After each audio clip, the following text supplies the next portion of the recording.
Halo, halo, apa kabar? Assalamualaikum warahmatullahi wabarakatuh. Senang sekali bisa kembali menjumpai Anda semua dalam program Off the Record, membaca berita di balik berita. Dan seperti biasa, kami temani Anda, saya Hersu Beno Arif. Dan saya Agi Beta, senang sekali menjumpai teman-teman semua. Yes.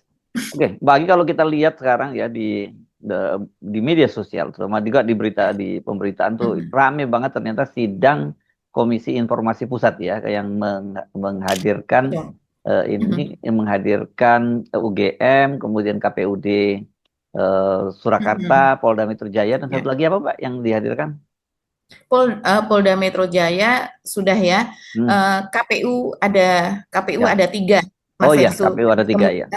Ya. Jadi semua ada lima gitu ya. Ya, nah, itu rame banget karena dan yang mengajukan ini namanya juga lucu ini Bon Jovi bukan Bon Jovi ya Mbak Agi. Ya ini apa? Iya, Bongkar ijazah Jokowi dari Jokowi ini. Ini siapa sih betul. mereka-mereka ini? Ini katanya aktivis dan jurnalis gitu yang katanya nama-namanya bergabung di situ Mbak Agi. Iya ya, eh, kita masih belum tahu ya. Terus terang, saya juga mencari siapa saja, jumlahnya berapa, Mm-mm. begitu. Tapi yang jelas mereka ini adalah gabungan dari akademisi, ya, terus kemudian juga aktivis dan juga jurnalis, begitu. Yang kemudian mereka membentuk kelompok tersendiri yang tadi disebut Mas Hersu itu bernama Bon Jovi. Mm-mm. Jadi bukan Bon Jovi, grup Mm-mm. band terkenal asal Amerika dari New Jersey itu bukan ya. Mm-mm. Jadi ini Bon Jovi yang artinya singkatan dari bongkar ijazah Jokowi. Jadi sudah Oh, jelas ini ya. mereka kemarin ini bersengketa soal ijazah Jokowi itu karena mereka ingin mendapatkan data-data itu, menganggap itu sebagai informasi publik, dan ini nanti kita perdengarkan Mas Hersu ya, sidang tersebut ini jangan dilewatkan teman-teman, Mm. karena dari situ kita bisa melihat bagaimana kapasitas dari KPU, bagaimana sikap dan kapasitas dari UGM, gitu Mm. juga dengan dari Polda. Kalau dari Polda tidak banyak memang, Ya yang banyak lebih ya. digali ya dan dicecar begitu oleh ketua kalau di ini namanya adalah apa majelis ya, majelis skip begitu. Nah, di ketuanya ini mencecar luar biasa Ya. sekali. Ini saya rasa akan menjadi the next Purbaya nih, Ibu yang menjadi ketua majelis di KIP. Iya, asal momennya banyak ya, asal dapat banyak momen karena kan sidang di KIP dan top dan juga apanya yang dipersidangkan materi persidangannya kan nggak selalu menarik perhatian publik Seksi. begitu ya, nggak terlalu seksi ya. Betul. Ya.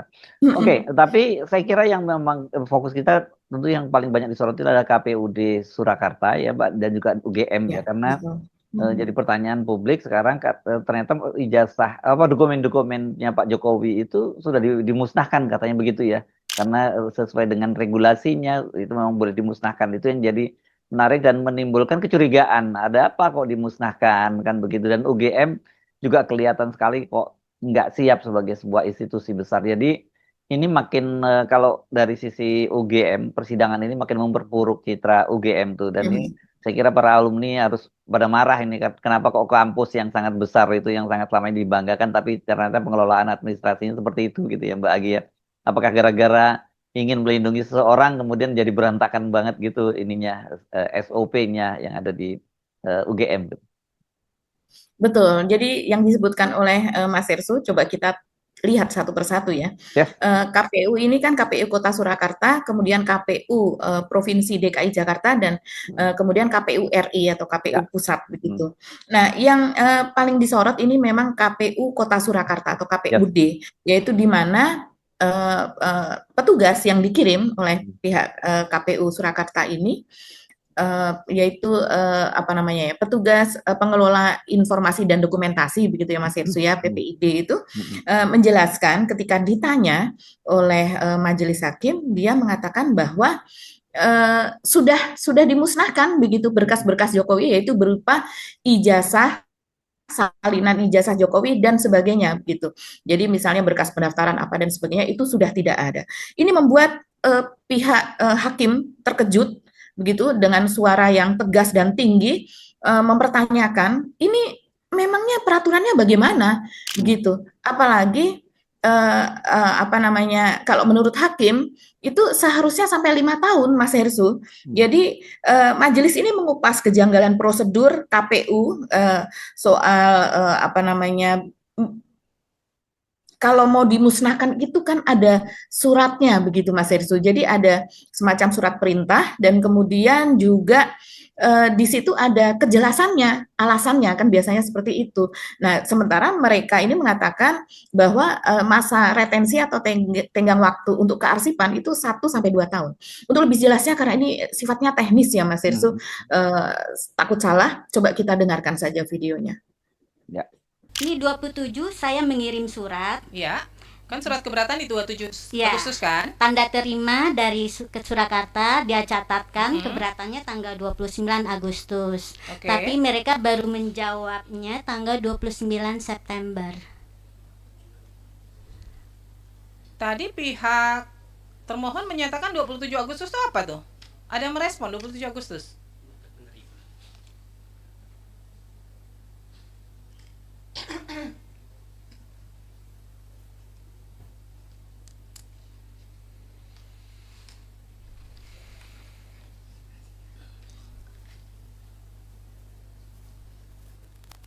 Jawaban tanggal dari itu 27 Agustus.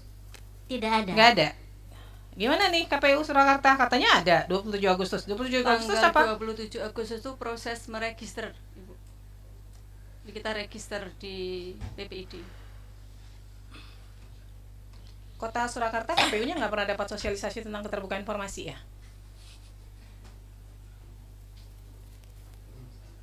Ibu PPID-nya bukan? Iya, PPID-nya kan? iya, Nggak pernah dapat ya? dapat Ibu.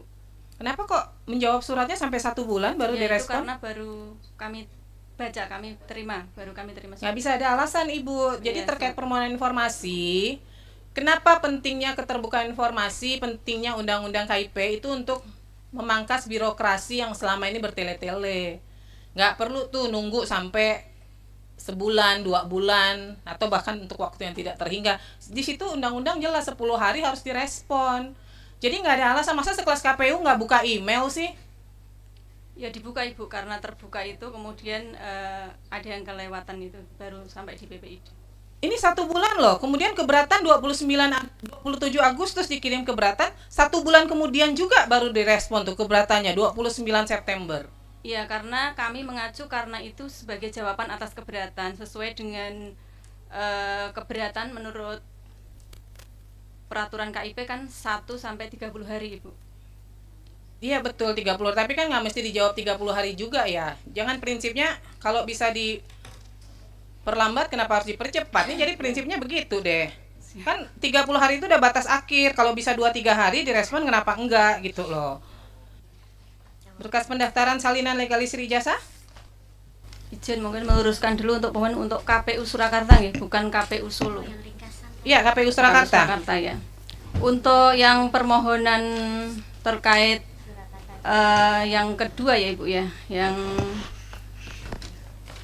itu kami sampaikan bahwa berdasarkan ketentuan Undang-Undang Keterbukaan Informasi Publik itu nomor 14 tahun 2008 itu merupakan informasi yang dikecualikan.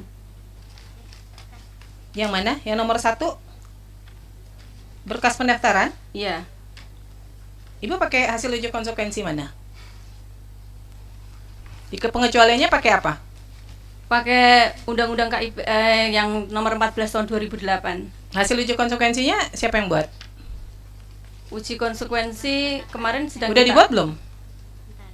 Sudah kita ajukan ke diskusi, sampaikan konsultasi dengan KPU Provinsi, kemudian KPU Provinsi mengajukan kepada KPU RI. Terus sudah ada hasil uji konsekuensinya? Belum ada. Terus mengecualikannya atas dasar apa coba? Yaitu tadi dengan Undang-Undang KIP. Nggak bisa Bu. Dasar hukumnya harus misalnya PKPU. Nah sekarang kalau KPU RI saja sebagai PPID utama membuka, masa Kota Surakarta PPID pelaksana dengan keputusan KPU nomor 1351 tentang penetapan informasi publik pencalonan gubernur dan wakil gubernur, bupati dan wakil bupati serta wali kota dan wakil Apa wali kota isinya, Surakarta, bahwa merupakan informasi yang dikecualikan bahwa tadi Pak. Nggak nomor berapa coba? PKPU Keputusan KPU nomor 1351. Isinya apa tuh? Isinya tentang penetapan informasi publik. Iya, maksudnya bunyinya Pilkada apa yang bunyinya? dikecualikan. Apakah itu memang terkait dengan berkas pendaftaran? Iya, terkait berkas pencalonan, Ibu. Coba deh dilihat. PKPU nomor berapa? 351. Coba saya lihat jawabannya dari pihak KPU.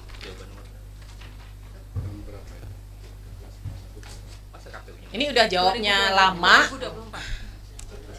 1 bulan baru dijawab. Jawabannya nggak sinkron dengan RI.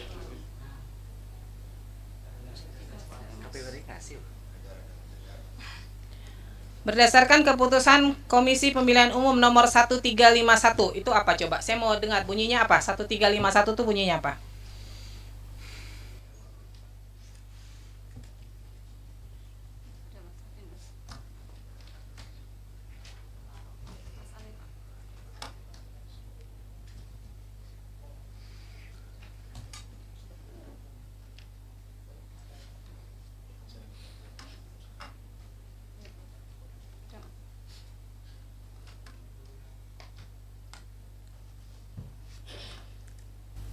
Keputusan KPU nomor 1351 terkait informasi publik yang dikecualikan adalah dokumen pendaftaran calon yang merupakan formulir yang dipersyaratkan dalam proses pencalonan karena mengandung unsur-unsur data-data pribadi bakal calon.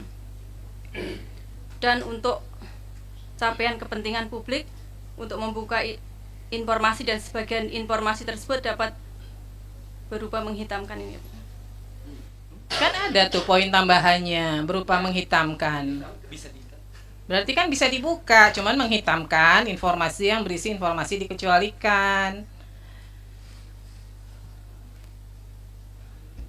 Kemudian informasi mengenai pihak atau lembaga yang melakukan legalisasi terbuka atau tertutup. Yang melakukan legalisasi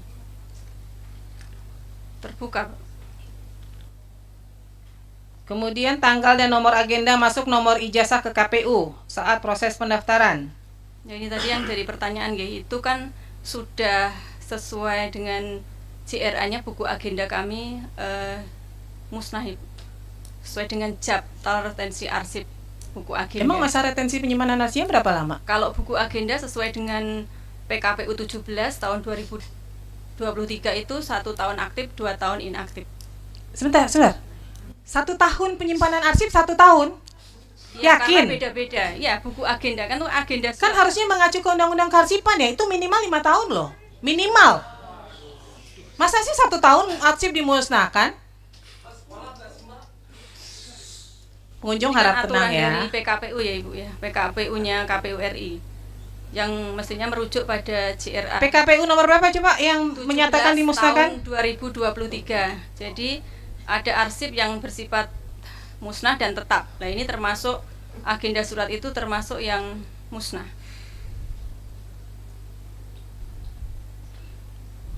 Satu tahun aktif, 2 tahun inaktif.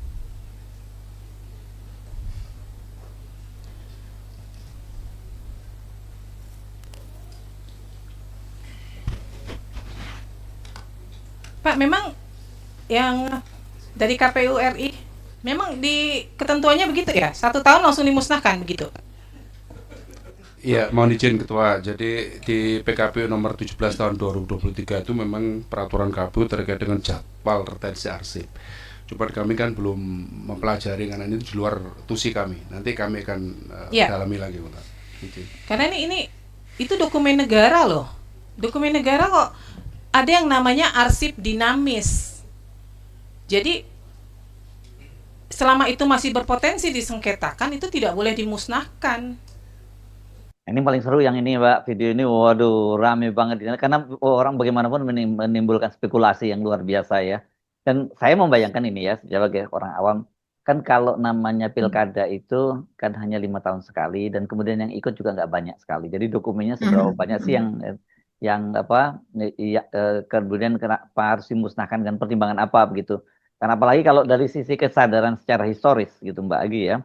Ada seorang figur seperti Joko Widodo yang pernah itu berasal dari Solo, terus kemudian sampai jadi presiden, menurut saya nilai dokumentasi itu kalau saya kira bayangin negara-negara yang sadar dokumentasi itu disimpan dalam cukup disimpan seterusnya karena itu bernilai Itu historis. sejarah, Iya, betul. gitu loh. Ya Sampai saya sih ratusan membayangkan tahun seperti itu itu. masih ada. Kok tiba-tiba Betul. kayak kita di rumah ini terlalu banyak dokumen, aduh numpuk gak kerukuran, udah buat dibakar aja deh kan. Itu yang saya bayangan saya kenapa orang kemudian menjadi curiga gitu kan.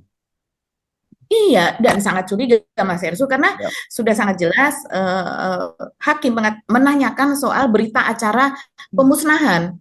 Ya seperti misalnya kalau kita sebagai peliput gitu, sebagai jurnalis dulu kan sering ya, kalau saya sering, Mas Ersu nggak tahu, memusnahkan barang bukti, pemusnahan narkoba, pemusnahan minuman saya jarang keras ya. di lapangan Cililitan apa dan sebagainya, itu ada berita acara pemusnahannya begitu. Bahkan juga dibacakan keputusan tersebut, seingat saya ya, dibacakan sebelum itu kemudian ada seremonial kecil lah, sebelum itu kemudian dimusnahkan dan diliput beramai-ramai.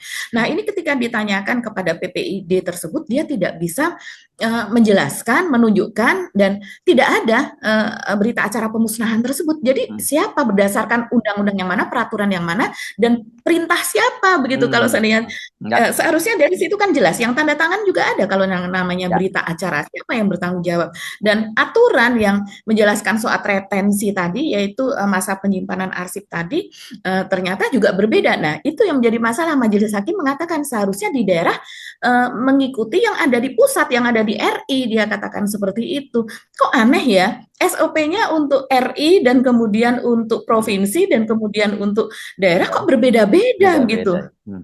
Oke, itu satu ya yang KPU di Solo. Yang berikutnya yang rame juga soal UGM juga kan Mbak Agi ya. Nah, kita perlu tonton dulu ya, atau Mbak Agi mau kasih background-nya dulu sebelumnya. Ya, mungkin ya yang pertama supaya runut ya Mas Ersu, ini teman-teman pasti bertanya, kira-kira siapa aja sih ini yang bersengketa tersebut begitu, dan terutama juga kalau yang itu tadi kita udah dijelaskan oleh Mas Ersu soal 3 KPU, Polda Metro, terus UGM. kemudian yang satu lagi UGM, dan sementara yang menggugat itu siapa begitu, yang menggugat itu siapa, dan kemudian permohonan informasi publik apa yang diminta oleh pemohon. Ini pemirsa pasti tersenyum-senyum kalau mendengarkan ini, bagaimana sebanyak itu begitu permohonan informasi publik yang dimintakan oleh pemohon ini. Dari pihak pemohon ini surat kuasa khusus ya yang diberikan kepada Petrus Celestinus, Jahmada Girsang, Robert Keitimu, Peter Singkali, PS Jemi Moko Lensang, Syamsuddin Alimsyah, dan Revani Arshika Chandra, advokat dan asisten advokat pada tim pembela demokrasi Indonesia ya, untuk bertindak dan mewakili atau mendampingi pemberi kuasa selaku pemohon dalam perkara permohonan penyelesaian sengketa informasi publik ya, sudah ditandatangani dengan lengkap. Saya bacakan dulu ya permohonan informasi yang diminta ya. Informasi yang diminta adalah 1. Dokumen terkait penerbitan ijazah sarjana mantan Presiden Jokowi.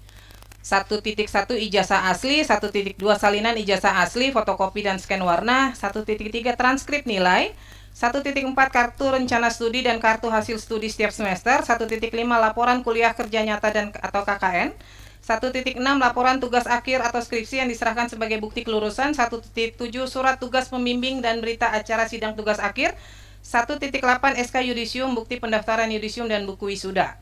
2. Dokumen terkait pencalonan Joko Widodo sebagai Wali Kota Solo, Gubernur DKI dan Presiden Republik Indonesia. 2.1 dokumen terkait permintaan legalisir ijazah dan arsip pertinggal pada setiap pencalonan tersebut, termasuk arsip salinan ijazah yang dilegalisir dan dokumen permohonan legalisir. 2.2 dokumen terkait permintaan verifikasi dari KPU Kota Solo, KPU Provinsi DKI dan KPU Pusat terkait pencalonan Joko Widodo sebagai Wali Kota Solo, Gubernur DKI dan Presiden RI, termasuk arsip salinan ijazah yang diverifikasi dan dokumen hasil verifikasi.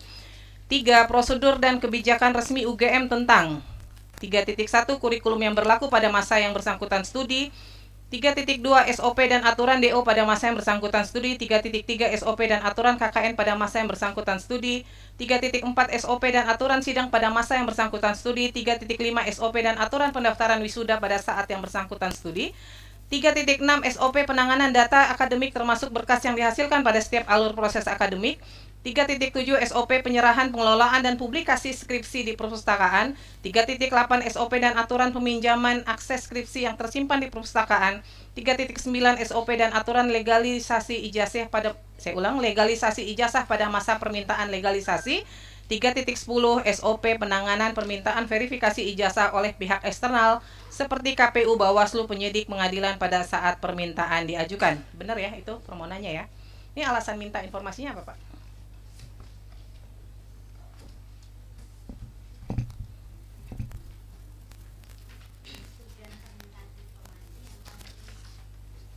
Ya, silakan. Permintaan ini kamu ajukan sebagai bagian dari hak kami sebagai warga negara untuk memastikan keabsahan dokumen publik demi menjamin integritas proses demokrasi. Yang kedua, untuk memastikan apakah benar UGM pernah menerbitkan ijazah sarjana kehutanan atas nama Joko Widodo tahun lulus November 1985.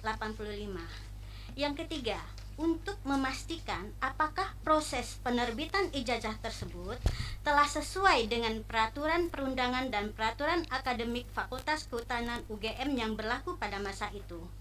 Yang keempat, untuk memastikan bahwa UGM pernah menerima permintaan legalisasi ijazah sarjana kehutanan atas nama Joko Widodo tahun lulus November 1985 beserta hasil legalisasinya dalam pencalonan Saudara Joko Widodo saat mencalonkan sebagai Wali Kota Solo, Gubernur DKI, dan Presiden RI.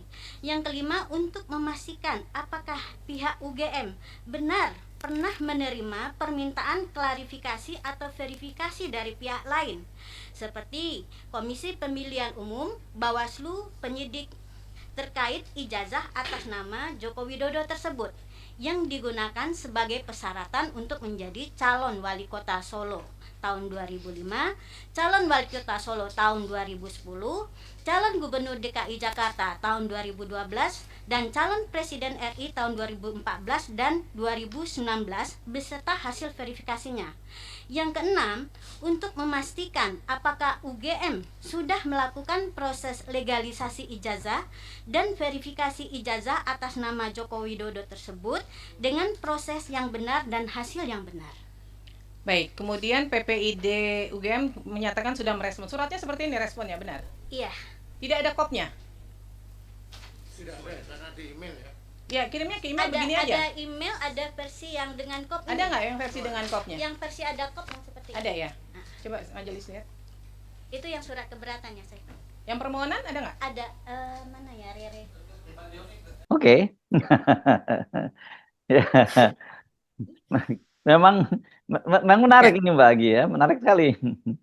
Iya ya, jadi yang seperti tadi kita dengar ya, permohonan informasi publik ini kalau yang selama ini misalnya oleh Pak Bonatua Silalahi gitu, karena dia sedang dengan alasan dia sedang melakukan penelitian Scopus untuk mengisi untuk indeks Scopus begitu kan, dia ini peneliti dan kemudian juga terus belajar. Sering menceritakan kepada orang kan seperti itu, orang yang senang melakukan penelitian.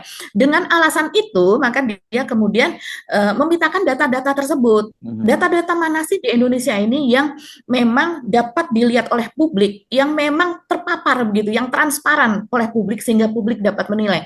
Dan dari dia kemudian memetikkan data-data tersebut untuk keperluan informasi data untuk penulisannya dia, ternyata kok sulit begitu kan Mas Hersu. Nah, selama ini saja kita melihat wah ada orang ya yang bisa bukan bisa yang bersedia begitu ya, berlelah-lelah begitu, yang kemudian dia mendatangi sana sini mengirim surat by email, terus kemudian mendatangi menanyakan hasil jawaban suratnya apa dan sebagainya, mendatangi dari kota ke kota begitu.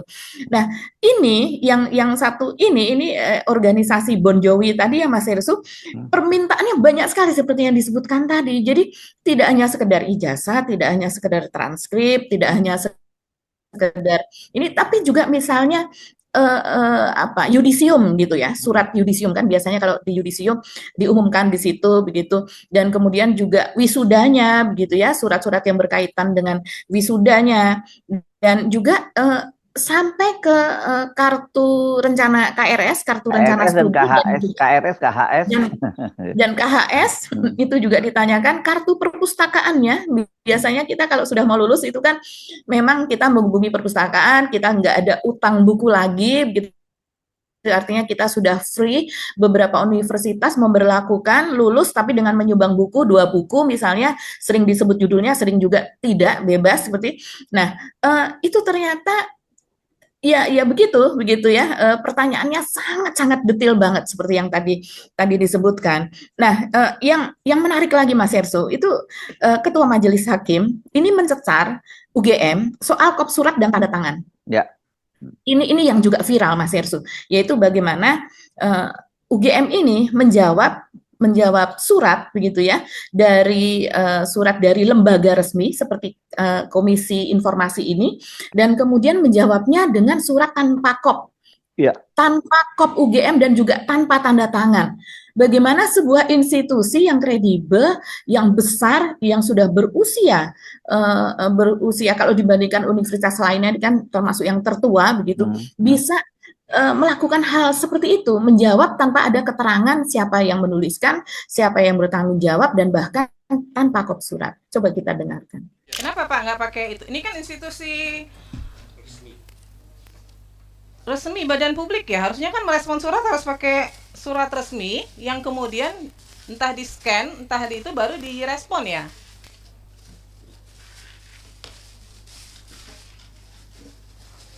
Ini bahkan tidak ditandatangani loh. Ini kalau kita mau bilang ini sah dari UGM, mana yang membuktikan ini sah dari UGM? Nggak ada tanda tangan, tidak ada kop lembaga UGM-nya, nggak ada. Kalau informasi dari pengelola PPID ini seperti itu? Ya nggak bisa Pak, Bapak kan sekelas UGM itu merespon permohonan informasi harusnya resmi, karena kan surat juga dikirimkan resmi ya. Jadi cara menjawab surat ya tetap harus pakai kop UGM seperti ini. Nyatanya ketika menjawab keberatan bisa tuh pakai kop, pakai tanda tangan tuh. Mohon izin Bu. Pengunjung tolong tenang ya. Karena yang tanda tangan di situ adalah kewenangannya rektor sehingga menggunakan kop UGM. Iya kan PPID-nya kan juga di SK-kan ya. Jadi sebenarnya punya kewenangan untuk juga menandatangani surat ya. Nggak, ini gini nih.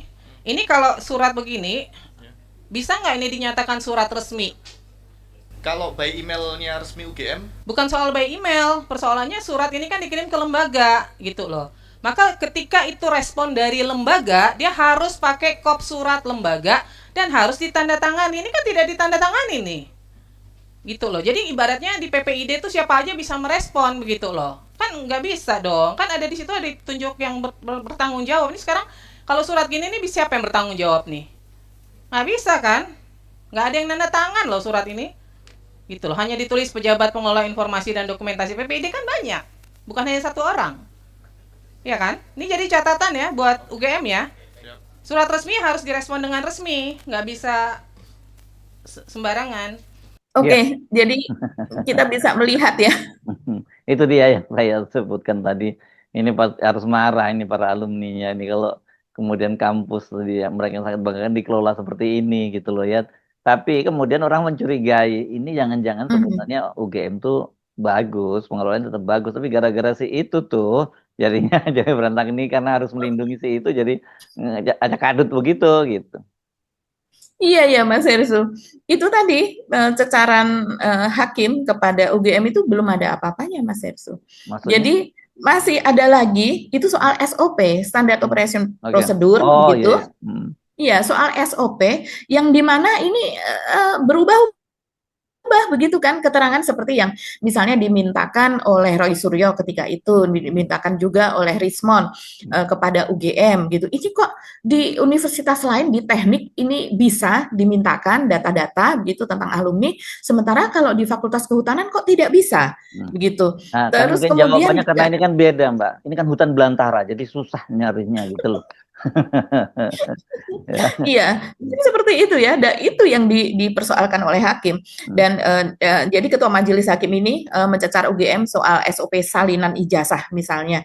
Kok bisa berbeda-beda ya salinan ijazah ini antara satu fakultas dengan fakultas yang lain, dan kemudian juga soal transkrip, soal KRS, KHS, surat apa dan sebagainya begitu. Bahkan yang menarik, hakim juga menanyakan soal SOP dropout. Jadi ini menarik banget Mas Heru, karena mulai kan memang mulai tendensius. teliti kalau menurut saya Ya, menanyakan hal tersebut, menurut saya itu sangat-sangat teliti, karena ada berbagai kemungkinan begitu kan, sampai yang sedetil tersebut. Memang kalau kita tarik kepada kasus ijazah Jokowi ini, kita pun menduga waktu itu pernah ya kita diskusikan bahwa bisa jadi Jokowi ini dan beberapa yang lainnya juga menduga yang sama, bisa jadi lulus dengan ijazah sarjana muda sebetulnya, jadi hanya 3 tahun saja, dan kemudian ataukah malah drop out dan tapi kemudian membuat ijazah sendiri begitu kan, ada dugaan semacam itu. Jadi ya kan kemarin juga beberapa hari yang lalu itu sempat ramai beredar lagi kartu keanggotaan dari himpunan mahasiswa pencinta alamnya itu loh Mbak Agi, kan di situ juga fotonya terlihat. Betul. Fotonya Jokowi itu nggak pakai kacamata juga di situ gitu. Nah, jadi menarik kalau kemudian kan harusnya gini logikanya orang kalau dia pakai kacamata, dia justru pakai kacamatanya itu di kartu pencinta alam itu, karena begitu diijazah kan ada aturan nggak boleh pakai kacamata kan gitu.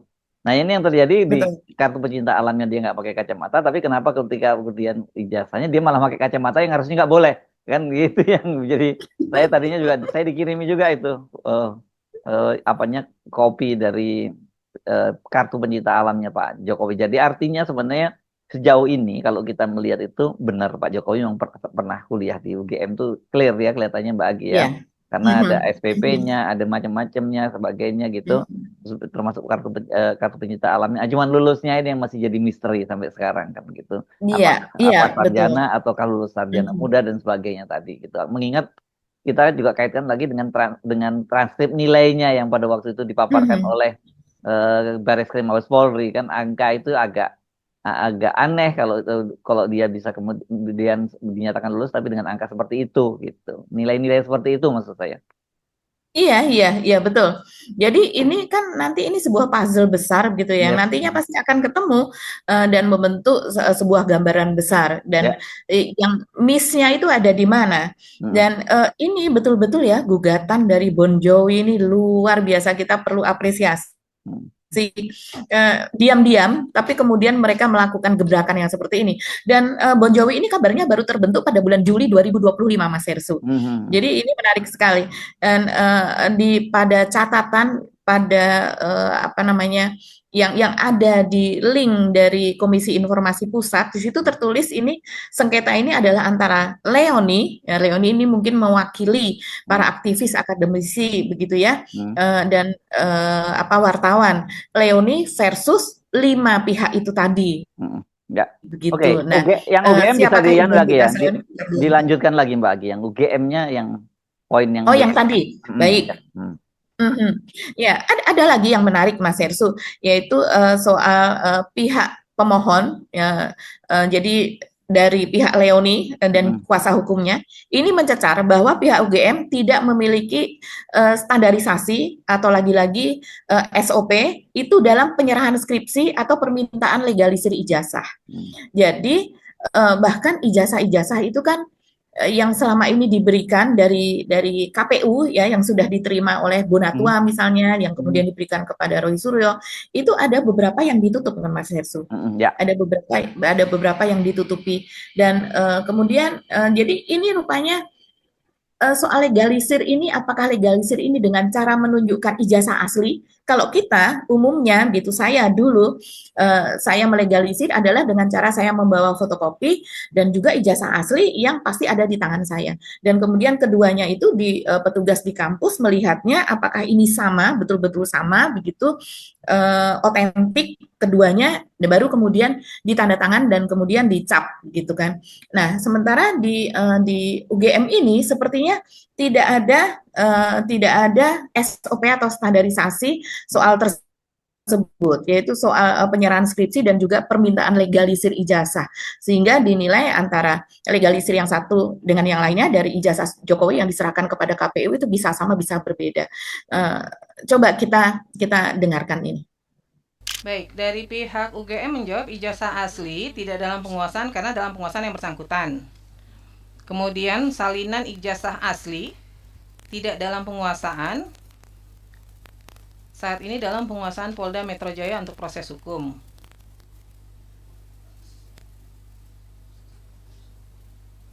Pak, nggak ada fotokopinya sama sekali, Pak. Salinan ijazah.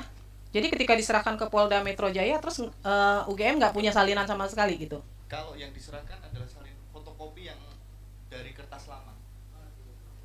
Ya, maksudnya gini. Dari kertas. Kan menyerahkan dokumen ke apa namanya, ke Polda. Nah, pada saat menyerahkan itu kemudian pihak UGM nggak punya sama sekali dokumen apapun lagi terkait ijazah, salinan ijazah itu.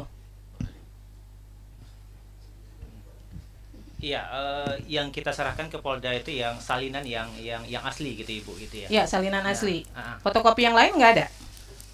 foto scan-nya tentu ada. Masih gitu. ada yang lain? Ada. Karena kan di sini dimintanya bisa fotokopi atau scan warna kan, tapi dikatakan Iya. tidak dalam penguasaan nih. Tapi bagi kami ya, itu kan kemudian dokumen informasinya bersifat data pribadi ya. Iya, notabene itu Nggak, terlepas dari itu dulu. Ini kan persoalannya dari pihak UGM kemudian menjawabnya tidak dalam penguasaan. Tidak dalam penguasaan itu kan pengertiannya tidak ada berarti. Gitu loh. Nah, ada atau enggak nih? Kalau yang Saya tidak menyangkut ke ada informasi pribadi atau apa, enggak dulu. Ada enggak dalam penguasaan UGM? Kalau konteksnya salinan yang asli notabene itu kita serahkan juga kepada Polda Metro. Ya. Itu scan salinnya ada di kami. Ada. Ada. Di luar yang diserahkan ke Polda ada? Scan-nya ada. Masih ada ya? Oke. Baik. Kemudian transkrip nilai. Ada nggak salinannya? Ini kan sama nih jawabnya, tidak dalam penguasaan, saat ini dalam penguasaan Polda Metro Jaya untuk proses hukum. Nah, ada nggak salinan selain yang diberikan ke Polda Metro Jaya? Salin aslinya ke Polda Metro Jaya. Betul. Ya, di luar itu ada nggak Iya. nyimpan? Salinan scan-nya gitu, saya kira juga ada di kami. Jangan saya kira, ada atau nggak? Ada. Ini Ada atau nggak? Harus yakin kalau di ini. Yakin ada nggak? ada. Dia itu yang tahu lebih detail itu PPD fakultas itu Ibu gitu. Tapi secara umum harusnya ada atau tidak? Harusnya ada. Harusnya saya kira ada. ada gitu ya. Ya. Saya kira ada itu. Kemudian kartu rencana studi dan kartu hasil studi. Ada nggak? Kalau KRS itu tidak ada ya, itu tidak dalam penguasaan kami gitu. Kalau KHS, kartu hasil studi gitu, itu ada gitu ya, yang asli KHS gitu, ada? Ada. Kalau KRS? Tidak ada itu. Nggak ada ya? Dan kami sudah mencoba dengan sedemikian rupa gitu ya. Di fakultas juga nggak ada? Tidak ada, kami sudah memastikan itu ke fakultas. Dan memang tidak ada ya, karena memang mungkin pada zaman itu ya, pada zaman saya pun KRS itu kan memang oleh mahasiswa ya dan dosen pembimbing gitu.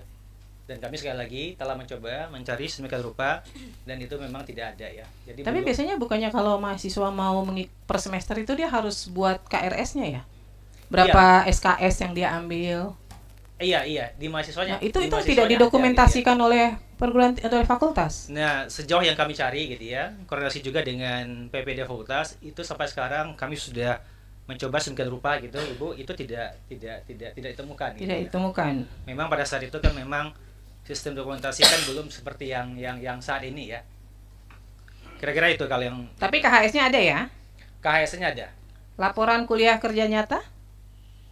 Laporan kuliah kerja nyata itu juga itu tidak ada gitu ya. Tapi kemudian itu laporan nilainya ya dari pembimbing ya, itu ada gitu ya. Dan posisinya juga sudah kami serahkan gitu ya, penyidikan di Polda Metro. Laporan tugas akhir atau skripsi? Oh, itu ada. Ada. Itu ada. Tapi di sini dijawabnya tidak dalam penguasaan ya? Iya, karena faktanya kan memang itu. Posisi saat ini itu kan memang diserahkan semuanya ke Polda itu, Bu Ketua gitu.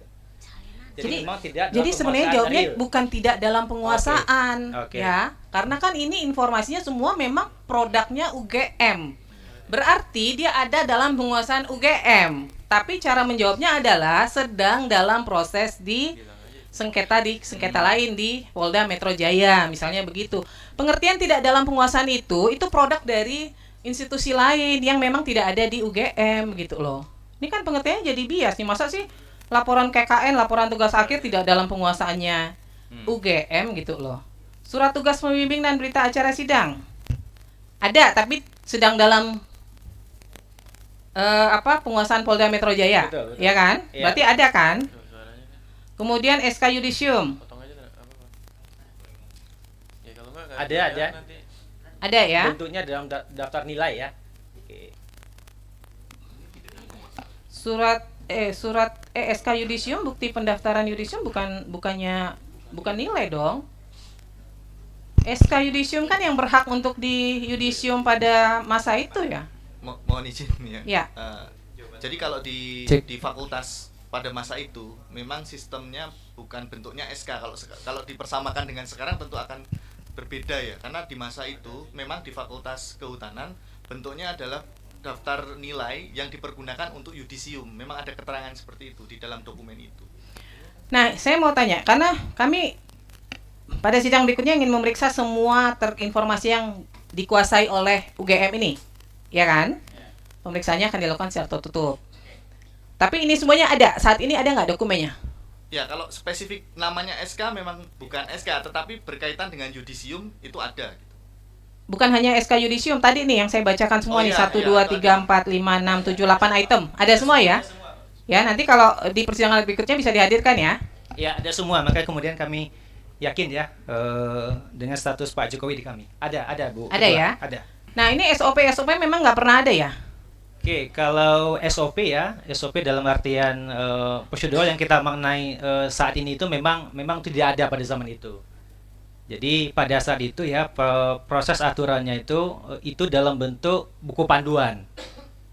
Jadi buku panduan, tapi memang tidak spesifik juga ya menjelaskan perihal SOP yang Bapak Ibu dari pemohon itu minta gitu. Nah, dari yang beberapa ini apa yang ada di dalam buku panduan itu? Misalnya terkait masa studi, ada nggak? Aturan DO. Mohon izin. Ya. Untuk yang di dalam buku panduan itu terkait dengan kurikulum ada. Kurikulum ada. Terkait dengan dropout ada. Ya. Untuk KKN kalau dari kami belum bisa memastikan ya, karena itu yang menguasai adalah fakultas, nanti yang bisa menjelaskan fakultas. Oke, untuk dicek yang, lagi ya. Aturan sidang kurang tahu juga, karena itu kalau untuk penanganan data akademik ini kayaknya nggak ada ya. Itu bukan di buku pedoman. Yang ada di buku pedoman yang pasti adalah kurikulum terkait DO. Mungkin terkait itu. Nanti untuk yang lainnya kami kurang ini. Sepertinya nggak ada sih kalau untuk yang sidang, kemudian yang data akademik, kemudian penyerahan pendaftaran wisuda. Iya, kemudian pengelolaan. Ini nggak ada semua nih. Iya. Penanganan permintaan verifikasi ijazah nggak ada semua. Nggak ada. Oke. Itu di tahun berapa sih itu Pak? Periode tahun berapa sih? 1985 sampai? Oke. Berarti 1980 sampai 85 tuh nggak ada ya? Yang diminta itu sekarang loh, saat diajukan. Jadi bukan pada masa kuliah. Yang legalisasi dan verifikasi itu yang berlaku pada saat ini. Dia Yang mana? Maksudnya yang Oke. SOP dan aturan legalisasi ijazah pada masa permintaan legalisasi. Oh, kalau itu Tahun berapa? Kalau apa ya? Kalau pada nggak ada ya? Nggak, itu juga nggak ada ya? Sampai sekarang nggak ada? Ada. 2019 ada. Kalau 2000 adanya mulai Nggak, sampai sekarang ada nggak? Udah ada belum? Nggak ada juga. Terkait penanganan permintaan verifikasi ijazah juga nggak ada aturannya. Nggak, maksud saya gini, sekalipun itu dia ada di masing-masing fakultas, kan PPD utama dari UGM itu kan fungsinya adalah melakukan koordinasi dengan PPD di fakultas. Sehingga sebenarnya aturannya kan harus berlaku sama ya. Masa di fakultas ini ada SOP, di fakultas ini nggak ada SOP gitu loh. Maka kan dia harus aturannya dari UGM-nya gitu loh. Jadi belum ada ya? Memang belum ada. Ada beda-beda di masing-masing fakultas penanganan. Ya, baik. Ya, oke. Memang ini menampilkan sisi yang menarik ya, sisi yang berbeda lagi ya, Mbak Agi ya. Memang sidang-sidang di Betul, Komisi betul. Informasi Pusat itu, dan dari sini sebenarnya kemudian kita dapat gambaran orang, dan setelah dapat gambaran, saya kira kesimpulan semua orang yang nonton ini ya makin yakin aja gitu, ada yang nggak bener ini gitu ya. Dan ada lagi Mas Ersu ya, satu yang orang penasaran sekali, siapa ini ketua majelis dari Komisi Informasi ini, Ya, ya. perempuan pula, yang karena kita mengambil rekaman dari akun KI Pusat begitu kan, sementara itu seperti kalau kata Mas Ersu itu seperti rekaman CCTV begitu Ya, kan ya, kelihatan kampanye. gambarnya dari atas, dari itu high angle kalau kita menyebutnya, tapi itu bukan high angle seperti yang kita kenal di televisi, betul tuh high Ya, angle gitu. betul, iya, dan dengan satu kamera saja Ya, begitu, sementara CCTV lah kita sebutnya itu ya. Lain kali iya, soal Komisi Informasi tolong dibenerin lah. Ini kan Anda bagian dari Komisi Informasi, masa videonya seperti ini, pengambilan gambarnya kan gitu ya Mbak Agi. Tapi oke, untung mungkin audionya dananya clear ya. dipangkas Mas Ya, Ersu. apa? Mungkin dananya dipangkas ya kan? Ya, walaupun dananya dipangkas, tapi lumayan lah ini audionya clear, jadi untuk membantu kita. Tapi next time jangan menampilkan gambar seperti inilah, ini untuk informasi publik. Oke Mbak Agi. Iya, memang ini gambarnya tidak ramah mata ya. Ramah Tidak ramah telinga aja. mata, ramah telinga saja, dan itu pun juga setelah ada pemberitahuan dari petugasnya gitu, supaya setiap pemohon maupun termohon itu mendekatkan mic-nya gitu, supaya bisa terekam, karena semuanya direkam akan menjadi bukti, akan menjadi barang bukti ini. Penting diinterogasi ini orang tekniknya oleh Ibu Hakimnya tadi ya, bagian kamera, bagian untuk kita ini interogasi juga, dicecer lagi. Kenapa bisa gambarnya seperti itu? Betul, dan Ibu Hakim ini banyak sekali yang menanyakan kalau di media sosial, siapa ini hakimnya, siapakah dia begitu Mas Ersu, dan mungkin dari suaranya, dari cara memimpinnya, orang siapa, dari mana begitu ya. Coba kita tengok biodata dari Ibu Rospita Visi Paulin ini. Jadi Ibu Rospita Visi Paulin ini lahir di Jayapura 11 Juni 74. Tapi kalau lihat wajahnya bukan orang asli Papua ya, wajahnya pendatang dia kelihatannya. Bukan, ya. Betul. Dan kemudian pendidikannya adalah S1 Teknik Sipil, Fakultas Teknik Universitas Tanjung Pura. Gitu. Jauh amat ini urusan dari teknik sipil ke urusan hakim perhakiman. Kalau Komisi Informasi ini latar belakangnya berbeda-beda. Gitu, macam-macam, banyak dari swasta kan, seperti itu ya. Kemudian karir dan pengalamannya sebagai Komisioner Komisi Informasi Pusat atau KIP Republik Indonesia sejak April 2022. Kemudian Ketua Komisi Informasi KI Kalimantan Barat itu 2 periode. Dosen di Lembaga Manajemen Sukabumi itu tahun 98 sampai 2000. Kemudian bekerja di PT Supra Sekurinvest Jakarta. Wah, ini main saham juga, pinter juga ini Ibu ini. Dan pada tahun 2000 sampai 2001 begitu ya, dan kemudian bergabung di unit pengelolaan Kompleks Wilayah Barat 2 Sunrise Garden Yayasan Pendidikan BPK Penabur Jakarta itu pada 2002 sampai 2003. Dan dia juga pendiri dan direktur CV Prima Karya Katulistiwa, perusahaan konsultan teknik di bidang konstruksi di Pontianak. Ini orang teknik banget ini Mas Hersu. Dan sementara penghargaan dan prestasinya coba kita lihat ya, sehingga bisa mengantarkan dia masuk ke KI Pusat. Jadi dia mengantarkan Kalimantan Barat, ini prestasinya ya, mengantarkan Kalimantan Barat meraih peringkat pertama pada penilaian keterbukaan informasi publik tingkat nasional kategori pemerintah provinsi tahun 2017-2018. Kemudian komitmennya yaitu mengundurkan diri dari perusahaan dan organisasi pada akhir 2015 sebagai komitmen saat menjadi komisioner Komisi Informasi Provinsi Kalbar. Oh, jadi nah, kemudian all out dia all out, betul-betul bekerja di KI begitu, di Komisi Informasi sebagai komisioner. Dan kemudian Rospita ini juga dikenal sebagai sosok profesional yang aktif dalam bidang keterbukaan informasi publik dan pengembangan layanan konstruksi, lagi-lagi bidang konstruksi karena background-nya itu.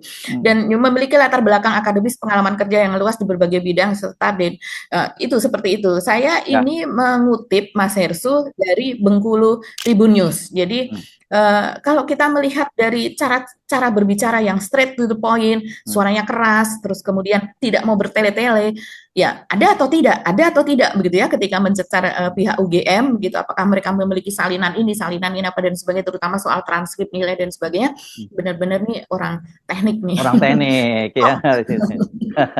Oke. Tapi ini masih menarik loh nih ya. Tapi kita ini sudah cukup panjang ya pembahasan kita kali ini ya, Mbak Agi ya. Betul. Nanti kita lanjutkan lagi ya nanti Mbak Agi ya untuk Iya.